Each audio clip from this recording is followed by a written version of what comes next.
Ankleshwar UPL company નજીક ટેન્કરમાં બનેલ બનાવની પ્રાથમિક રિપોર્ટમાં ડ્રાઈવરની હત્યા કરાઈ હોવાનું સામે આવ્યું. અંકલેશ્વર નેશનલ હાઈવે 48 પર યુપીએલ એક કંપની નજીક એક ટેન્કરમાંથી ગતરોજ ડ્રાઈવરનો મૃતદેહ મળી આવ્યો હતો.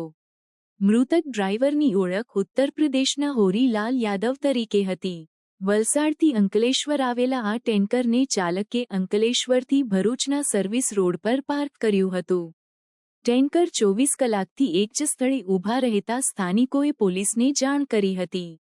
પોલીસની તપાસમાં ટેન્કરની કેબિનમાંથી ડ્રાઈવરનો મૃતદેહ મળી આવ્યો હતો. મૃતદેહ પર ઈજાના નિશાન જોવા મળ્યા છે. ડ્રાઈવરનું ડ્રાઇવિંગ લાયસન્સ અને અન્ય દસ્તાવેજો ટેન્કરથી થોડે દૂર મળી આવ્યા છે. અંકલેશ્વર બી ડિવિઝન અને ભરૂચ એલસીબીની ટીમ ઘટના સ્થળની મુલાકાત લીધી છે. પોલીસે હત્યાની આશંકાને ધ્યાનમાં રાખીને તપાસ શરૂ કરી છે.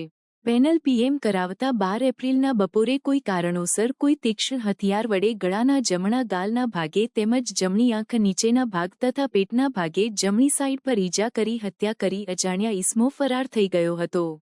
હોરીલાલ યાદવની હત્યા કોણે કરી અને કયા કારણોસર કરાઈ તે અંગે પોલીસ દ્વારા તપાસ શરૂ કરી હતી. અને કંપની તેમજ આજુબાજુના સીસીટીવી ફૂટેજ તેમજ અન્ય સાંયોગિક પુરાવા એકત્ર કરવાની શરૂઆત કરી હતી અને અજાણ્યા હત્યારાને ઝડપી પાડવા માટેની કવાયત આરંભી હતી.